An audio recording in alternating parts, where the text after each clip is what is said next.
Let's go on the record on cause number DC 2217223, Meadows Home LLC versus Belinda Craig. Counsel, make your appearances. This is Clint James for Meadows Homes LLC. Yes, Your Honor, Ralph Allen for Kurt Sohn and Belinda Craig. All right. Let's go ahead and proceed.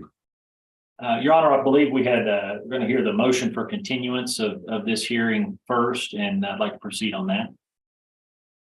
Okay. Okay. This was noticed a couple of weeks ago, and it was noticed for this format, which obviously through Zoom we would need to provide the PDFs. We have been attempting to do that, but one of the things that came up in the pleadings leading up to this was Mr. Allen had asked for the entire record to be provided to the court. I've got, as you can see, stacked actually at the end of this table, the record that consisted of the exhibits that each of us, both myself and Mr. Allen, have referenced in our pleadings before this court.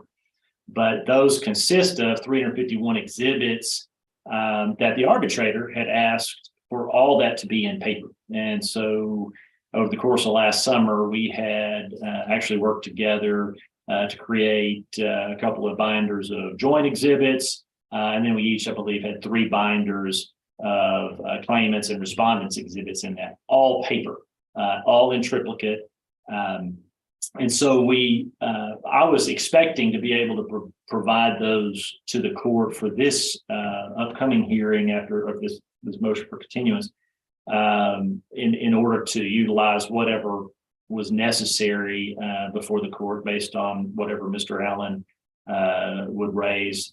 We have not, we've communicated back and forth, but not yet agreed to stipulate on what constitutes the record. And so I'm asking for the continuance so that we can provide whatever is needed in order to get that before the court.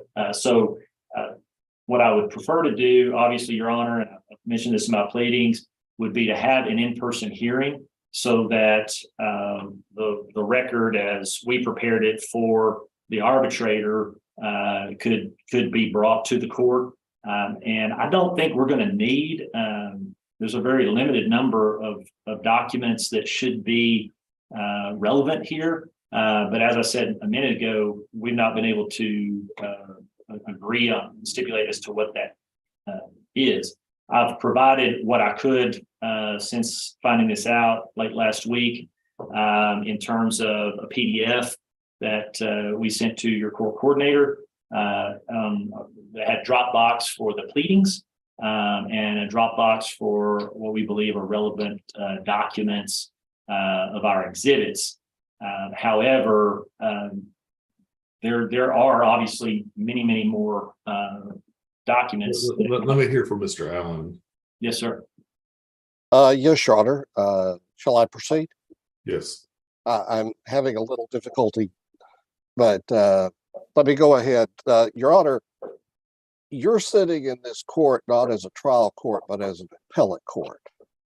And the motion for continuance, which wasn't verified, but which was filed last week, late last week, this case was filed in December.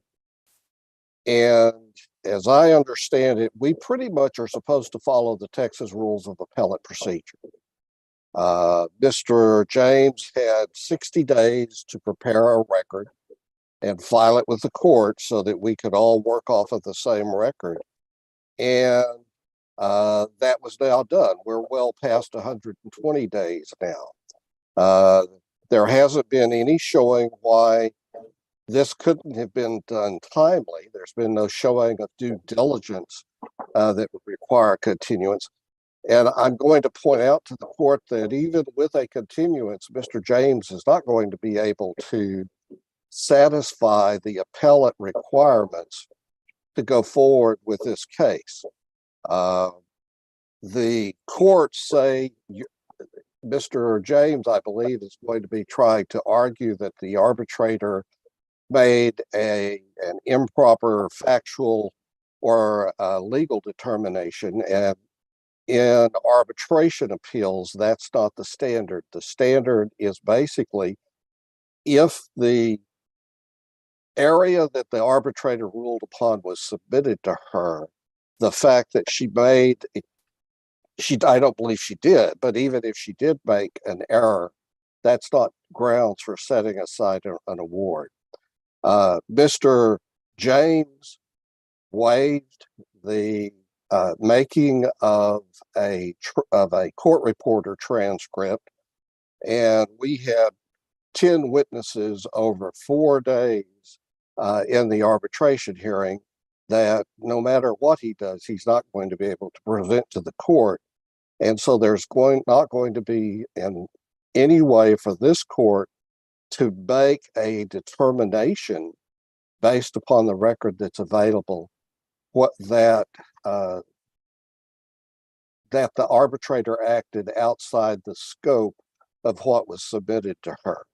Additionally, Mr. James waived or did not request that the arbitrator issue a reasoned award, and so we don't have that. And so according to my understanding of the case law, Mr. James has backed himself into a corner and cannot bring this up to the court. And we see this continuance request as just a delaying motion. Your Honor, if I may reply. No, I can rule on this. I'm going to deny the continuance. Let's proceed. Your Honor, I just would want for the record to issue an objection based on proceeding. As Mr. Allen had indicated, if we're under the Texas Rules of Appellate Procedure, Rule 37 clearly states that even if there is an error with the record provided by the appellant, that the court shall grant an extension in order to give a reasonable opportunity to cure before the case is ruled against them. So that objection is for the record and would ask for a ruling on that. Response. Mr. Allen, response? Yes, Your Honor. Once again, requesting a continuance at this late date, the appellate rules do make provisions for the courts to do that. But I think that is related to timely requests and not requests that are 4 or 5 months in past due. Well, not 4 or 5, 2 or 3 months past due. And so to make that request at this late time without any showing of due diligence or without any showing of why this was not done timely, I believe the court is authorized not to grant the continuance. Yeah, I'm going to still deny the continuance. Let's go ahead and proceed. Okay, Your Honor, I'd like to ask that. One more objection, Your Honor, for the record, is to the Zoom format. In particular, the burden of converting this record of almost 4,000 pages into PDF format when it specifically exists in paper format precludes very burdensome.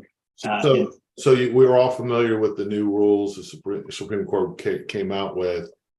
I don't anticipate that there's going to be any live testimony here. Is that correct?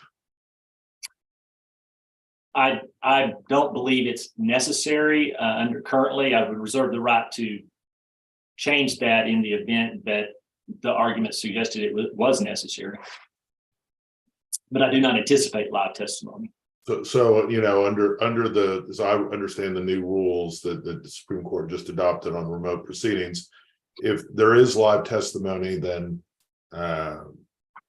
basically it seems to be the burden is if there's not going to be live testimony, it's kind of up to the judge to make that decision. If there is live testimony, then there has to be a showing that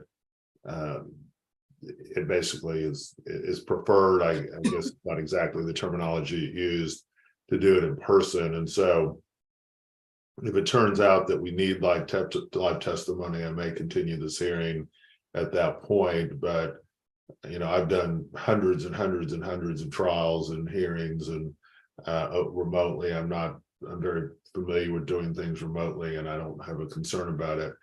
And I really don't have a concern if there's testimony, but if it gets to that point, given the new rules, I probably would continue it. But absent of showing that we need live testimony, we're going to proceed. We'll proceed remotely. So to that point, Your Honor, and the reason I was reserving the right for live testimony was because of Mr. Allen's I'm anticipating that he will object to the contract that he and I both agreed to as a joint exhibit that was admitted into the appellate or the arbitration, and that the arbitrator actually found on her award to be what gave her the power. If Mr. Allen wants to stipulate as to the contract that was controlling here. Anything that was admitted before the arbitrator is admitted before me. So I don't know if that's an issue or not. Mr. Allen, are you objecting to something out of that the arbitrator already admitted to or admitted into evidence? No, Your Honor, the arbitrator admitted all the exhibits that we submitted. The contract that I believe Mr. James is referring to was admitted along with a contract that was signed by the parties later. That was a novation of the agreement between the parties. And so I'm not objecting to that as an exhibit because it's already been addressed. Okay. I'm not sure what that is. Okay. All right. So let's go ahead and get started. We're going to go ahead and get started now. Let's start with the motion. Let's see.